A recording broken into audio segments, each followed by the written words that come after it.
এছআইআৰত ভুলকৈ কৰ্তন কৰা হৈছিল 90% লোকৰ নাম। পুনৰ পশ্চিমবংগত অনুষ্ঠিত হ'ব পাৰে নিৰ্বাচন। গাদী হেৰুৱাব নেকি শুভেন্দু অধিকাৰীয়ে? লাখ লাখ লোকৰ নাম কৰ্তনৰ বাবে বিপদত পৰিব পাৰে পশ্চিমবংগৰ চৰকাৰ। পশ্চিমবংগত পুনৰ বিধানসভা নিৰ্বাচন অনুষ্ঠিত হোৱাৰ আশংকা। জনাই আছোঁ এই মুহূৰ্তৰ আন এক ব্ৰেকিং নিউজ। আৰু এছআইআৰত ভুলকৈ কৰ্তন কৰা হৈছিল 90% লোকৰ নাম। পুনৰ পশ্চিমবংগত অনুষ্ঠিত হ'ব পাৰে নিৰ্বাচন। গাদী হেৰুৱাব নেকি শুভেন্দু অধিকাৰীয়ে? লাখ লাখ লোকৰ নাম কৰ্তনৰ বাবে বিপদত পৰিব পাৰে পশ্চিমবংগৰ চৰকাৰ। আৰু পশ্চিমবংগত পুনৰ বিধানসভা নিৰ্বাচন অনুষ্ঠিত হোৱাৰ আশংকা। জনাই আছোঁ এই মুহূৰ্তৰ আন এক ব্ৰেকিং নিউজ। আৰু ৰাজ্যখনত এছআইআৰৰ সময়ত 90% লোকৰ নাম ভুলকৈ কৰ্তন কৰা হৈছিল। আৰু নাম কৰ্তন হোৱা 38 লাখ লোকৰ ভিতৰত 90% লোকৰে তথ্য শুদ্ধ। আৰু কেইবাটাও সমষ্টিত লাখ লাখ লোকৰ নাম অবৈধভাৱে কৰ্তন কৰা হৈছিল। ৰাজ্যখনৰ 31টা সমষ্টিৰ নিৰ্বাচনী ফলাফলত পোনপটীয়া প্ৰভাৱ। আৰু এনে ক্ষেত্ৰত পুনৰ নিৰ্বাচন অনুষ্ঠিত কৰিব পাৰিব নেকি বুলি প্ৰশ্ন সৰ্বোচ্চ ন্যায়ালয়ৰ। আৰু এছআইআৰত 90% লোকৰ নাম ভুলকৈ কৰ্তন কৰা হৈছিল। জনাই আছোঁ এই মুহূৰ্তৰ আন এক ব্ৰেকিং নিউজ। আৰু এছআইআৰত ভুলকৈ কৰ্তন কৰা হৈছিল 90% লোকৰ নাম। আৰু যিসকলৰ নাম কৰ্তন কৰা হৈছিল তেওঁলোকে এক প্ৰকাৰ বিমূৰত পৰিছিল। বহু লোকে এক প্ৰকাৰ হতাশাত ভোগাও দেখা গৈছিল। আৰু পুনৰ পশ্চিমবংগত অনুষ্ঠিত হ'ব পাৰে বিধানসভা নিৰ্বাচন। আৰু ৰাজ্যখনৰ এছআইআৰৰ সময়ত 90% লোকৰ নাম ভুলকৈ কৰ্তন কৰা হৈছিল। নাম কৰ্তন হোৱা 38 লাখ লোকৰ ভিতৰত 90% লোকৰে তথ্য শুদ্ধ। আৰু এই ক্ষেত্ৰত কোনে কি কাৰণত এইসকল লোকৰ নাম কৰ্তন কৰিলে ইও এক উল্লেখযোগ্য কাৰণ হৈ পৰিছে।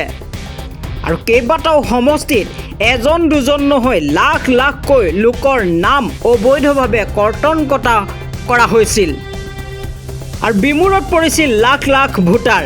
আৰু তাৰ পৰিপ্ৰেক্ষিতত ৰাজ্যখনৰ 31টা সমষ্টিৰ নিৰ্বাচনী ফলাফলত পোনপটীয়া প্ৰভাৱ পৰিছিল। আৰু এনে ক্ষেত্ৰত পুনৰ নিৰ্বাচন অনুষ্ঠিত কৰিব পাৰি নেকি বুলি প্ৰশ্ন সৰ্বোচ্চ ন্যায়ালয়ৰ। যিহেতু 90% লোকৰ নাম ভুলকৈ কৰ্তন কৰা হৈছিল। আৰু তাৰ পাছত পুনৰ নিৰ্বাচন অনুষ্ঠিত কৰিব পাৰি নেকি বুলি প্ৰশ্ন এতিয়া সৰ্বোচ্চ ন্যায়ালয়ৰ। আৰু এছআইআৰত 90% লোকৰ নাম ভুলকৈ কৰ্তন কৰা হৈছিল। জনাই আছোঁ এই মুহূৰ্তৰ আন এক ব্ৰেকিং নিউজ।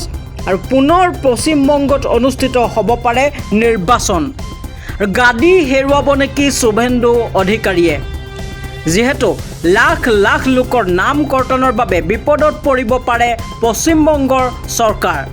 আৰু পশ্চিমবংগত পুনৰ বিধানসভা নিৰ্বাচন অনুষ্ঠিত হোৱাৰ আশংকা কৰা হৈছে।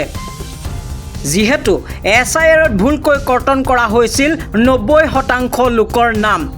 তেওঁলোক সম্পূৰ্ণ ভাৰতীয় নাগৰিক। সম্পূৰ্ণ নথি পত্ৰ থকাৰ পাছতো কিয় কৰ্তন কৰা হৈছিল ই এক ডাঙৰ প্ৰশ্ন হৈ পৰিছে। আৰু ৰাজ্যখনৰ বিশেষকৈ পশ্চিমবংগৰ এছআইআৰৰ সময়ত 90% লোকৰ নাম ভুলকৈ কৰ্তন কৰা হৈছিল। যাকে লৈ ভোটাৰ ৰাইজ এক প্ৰকাৰ চিন্তিত হৈ পৰিছিল। হতাশাত ভোগা দেখা গৈছিল ভোটাৰ ৰাইজক। আৰু নাম কৰ্তন হোৱা 38 লাখ লোকৰ ভিতৰত 90% লোকৰে তথ্য শুদ্ধ। তেওঁলোক সম্পূৰ্ণ ভাৰতীয় নাগৰিক। তেওঁলোকৰ আছে ভাৰতীয় নাগৰিকৰ সকলো প্ৰমাণ পত্ৰ।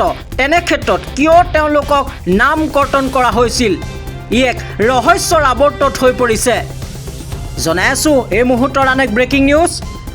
আৰু এছআইআৰত ভুলকৈ কৰ্তন কৰা হৈছিল 90% লোকৰ নাম। কেইবাটাও সমষ্টিত লাখ লাখ লোকৰ নাম অবৈধভাৱে কৰ্তন কৰা হৈছিল। ৰাজ্যখনৰ 31টা সমষ্টিত নিৰ্বাচনী ফলাফলত পোনপটীয়া প্ৰভাৱ এয়া। আৰু এনে ক্ষেত্ৰত পুনৰ নিৰ্বাচন অনুষ্ঠিত কৰিব পাৰে নেকি বুলি প্ৰশ্ন সৰ্বোচ্চ ন্যায়ালয়ৰ। আৰু এছআইআৰত 90% লোকৰ নাম ভুলকৈ কৰ্তন কৰা হ'ল। জনাই গৈছোঁ এই মুহূৰ্তৰ আন এক ব্ৰেকিং নিউজ। আৰু SIRত ভুলকৈ কৰ্তন কৰা হৈছিল 90% লোকৰ নাম আৰু 90% লোকে বিমূৰত পৰা দেখা গৈছিল আৰু পুনৰ পশ্চিমবংগত অনুষ্ঠিত হ'ব পাৰে নিৰ্বাচন গাদী হেৰুৱাব নেকি শুভেন্দু অধিকাৰীয়ে লাখ লাখ লোকৰ নাম কৰ্তনৰ বাবে বিপদত পৰিব পাৰে পশ্চিমবংগ চৰকাৰ পশ্চিমবংগত পুনৰ বিধানসভা নিৰ্বাচন অনুষ্ঠিত হোৱাৰ আশংকা